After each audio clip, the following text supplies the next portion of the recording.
Assalamualaikum warahmatullahi wabarakatuh. Perkenalkan, nama saya Hilda Hurunisa dengan NIM 201105030018. Baik, di sini saya akan mereview video dari Bapak Dr. Abdul Wadud Nafis sebagai tugas UTS, yaitu tentang sejarah peradaban Islam sebagai ilmu. Yang kedua, perkembangan peradaban Islam pada pemerintahan Khulafaur Rasyidin, dan yang ketiga yaitu perkembangan peradaban Islam pada pemerintahan Umayyah. Baik, mengapa kita penting belajar tentang sejarah peradaban Islam ini? Supaya kita bisa tahu tentang perkembangan peradaban Islam dari masa ke masa, dan kita juga tahu perjuangan para tokoh Islam dalam perkembangan peradaban Islam ini. Baik, langsung saja. Yang pertama itu sejarah peradaban Islam sebagai ilmu.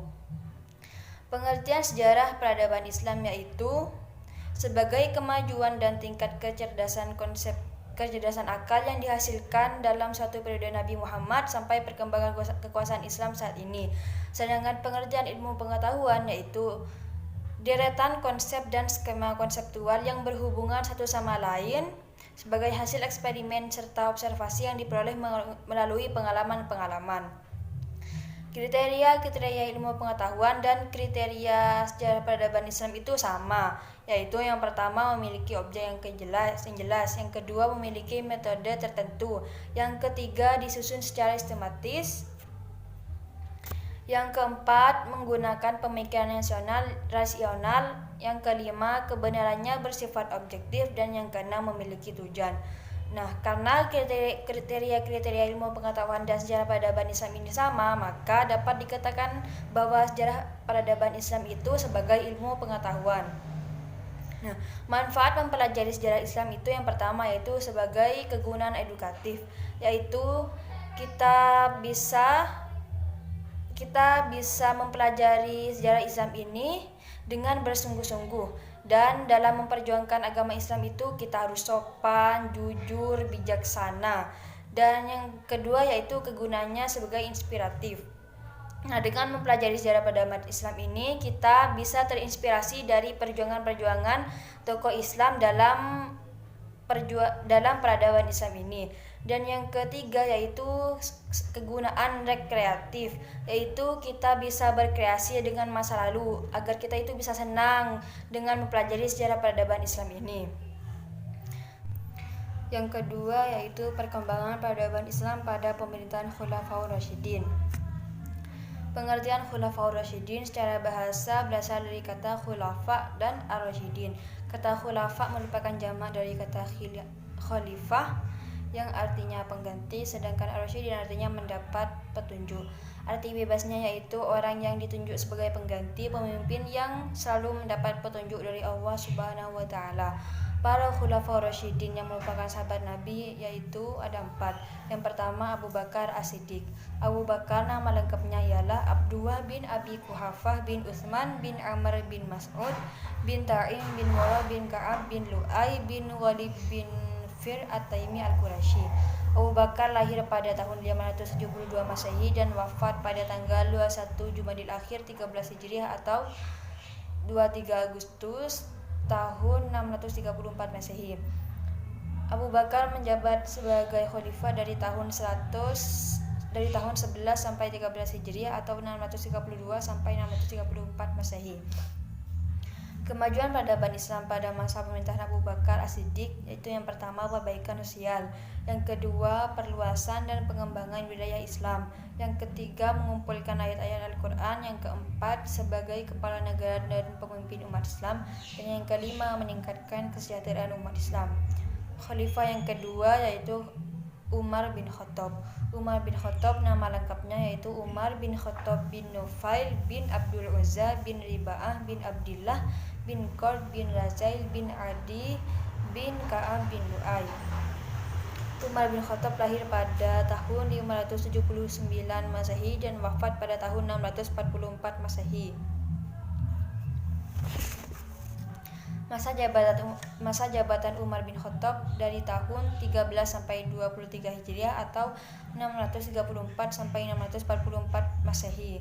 Kemajuan peradaban Islam pada pemerintahan Umar bin Khattab yaitu yang pertama, kemajuan politik, yang kedua, penataan struktur pemerintahan, yang ketiga, meningkatnya perkembangan ekonomi, yang keempat, meningkatnya kemajuan pengetahuan, yang kelima, meningkatnya kemajuan sosial, dan yang keenam, meningkatnya kemajuan agama Islam. Khalifah yang ketiga yaitu Utsman bin Affan. Utsman bin Affan nama panggilannya itu Abu Abdullah Al-Amawi Al-Quraisy dan gelarnya itu Dzun Nurain yang artinya yang punya dua cahaya. Beliau lahir pada tahun 577 Masehi dan wafat pada tahun 656 Masehi. Masa jabatan Utsman bin Affan yaitu dari tahun 23 sampai 35 Hijriah atau 644 sampai 656 Masehi. Kemajuan peradaban Islam pada masa pemerintahan Utsman bin Affan yaitu yang pertama, memperluas wilayah kekuasaan, yang kedua, memperluas Masjid Nabawi dan Masjidil Haram, yang ketiga, membakukan dan meresmikan mushaf yang disebut Mushaf Utsmani, dan yang keempat, setiap hari Jumat memerdekakan seorang budak atau bilada. Khalifah yang terakhir yaitu Ali bin Abi Thalib. Ali bin Abi Thalib bin Abdul Muthalib adalah sepupu Rasulullah. Beliau lahir pada tahun 23 Hijriah dan wafat pada tahun 40 Hijriah atau 661 Masehi. Masa jabatan Ali bin Abi Thalib yaitu dari tahun 35 sampai 40 Hijriah atau 656 sampai 661 Masehi. Kemajuan peradaban Islam pada pemerintahan Ali bin Abi Thalib yang pertama yaitu mengaktifkan kembali sistem distribusi pajak tahunan. Yang kedua, selektif dalam seleksi gubernur dan pengawalannya. Yang ketiga yaitu sistem renumerasi atau penyempurnaan gaji pada pegawainya, dan yang terakhir yaitu menjunjung tinggi kepentingan rakyat. Selanjutnya yaitu perkembangan peradaban Islam pada pemerintahan Umayyah. Dinasti Umayyah merupakan pemerintahan kaum muslimin yang berkembang setelah masa Khulafaur Rasyidin yang dimulai pada tahun 41 Hijriah atau 661 Masehi. Keberhasilan Muawiyah mendirikan dinasti Umayyah bukan hanya kemenangan diplomasi dalam perang Siffin dan terbunuhnya Ali bin Abi Thalib, melainkan sejak awal Muawiyah memiliki basis rasional yang solid sebagai landasan pembangunan masa depan. Selain itu, ia mendapatkan dukungan yang kuat dari Suriah dan keluarga Bani Umayyah. Ia merupakan seorang administrator yang sangat bijaksana dalam menempatkan para pejabat-pejabatnya, serta memiliki kemampuan yang menonjol sebagai sejarawan sejati. Urutan Khalifah dinasti Umayyah yang pertama yaitu pada tahun 41 Hijriah atau 661 Masehi, Muawiyah I atau Muawiyah Ibnu Abi Sufyan. Yang kedua pada tahun 660 Hijriah atau 680 Masehi yaitu Yazid I atau Ibnu Muawiyah. Yang ketiga pada tahun 64 Hijriah atau 683 Masehi ada Marwan I atau Ibnu Hakam. Yang keempat pada tahun 65 Hijriah atau 685 Masehi ada Abdul Mali atau Ibnu Marwan. Yang kelima yaitu pada tahun 666 Hijriah atau 686 Masehi ada Muawiyah II atau Ibnu Yazid. Yang keenam itu pada tahun 86 Hijriah atau 705 Masehi ada Al-Walid I atau Ibnu Abdul Malik.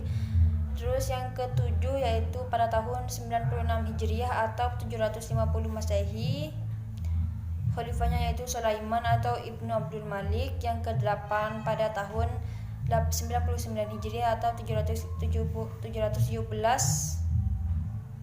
Masehi itu ada Umar atau Ibnu Abdul Aziz. Yang kesembilan itu pada tahun 11 atau 720 Masehi yaitu Yazid II atau Ibnu Abdul Malik. Dan yang ke-11 yang ke-10 yaitu pada tahun 105 Hijriah atau 724 Masehi, khalifahnya yaitu Hisham atau Ibnu Abdul Malik.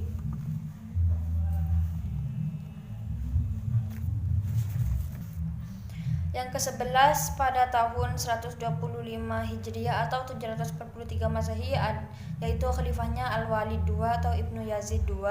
Dan yang ke-12 pada tahun 126 Hijriah atau 744 Masehi, khalifahnya Ibrahim atau Ibnu Al-Walid II. Dan yang terakhir yaitu pada tahun 127 Hijriah sampai 133 Hijriah atau 744 sampai 750 Masehi, khalifahnya itu Marwan atau Ibnu Muhammad. Pola pemerintahan Bani Umayyah itu yang pertama, ibu kota dipindah dari Madinah ke Damaskus. Yang kedua, berubahnya sistem pemerintahan demokrasi menuju sistem pemerintahan monarki hereditaris atau kerajaan turun-menurun. Yang ketiga, khalifah yang terkenal fanatik kearabannya. Dan yang keempat yaitu kehidupan keluarga Muawiyah yang bergelimang harta dan terisolasi dari masyarakat. Organisasi pada pemerintahan Bani Umayyah itu ada 5. Yang pertama, An-Nizamus Siyasi atau organisasi politik. Yang kedua, An-Nizamul Idari atau organisasi tata usaha. Yang ketiga, An-Nizamul Harbi atau organisasi pertahanan. Yang keempat, An-Nizamul Mal atau organisasi keuangan. Dan yang kelima, An-Nizamul Qadar atau organisasi kehakiman. Keberhasilan para pemimpin pada masa Bani Umayyah atau pemimpin yang terkenal yaitu yang pertama ada Abdul Malik. Keberhasilannya yaitu perbaikan di bidang administrasi, pemerintahan, dan pelayanan umum digalakkan. Ia memerintahkan penggunaan bahasa Arab sebagai bahasa resmi di setiap kantor pemerintahan.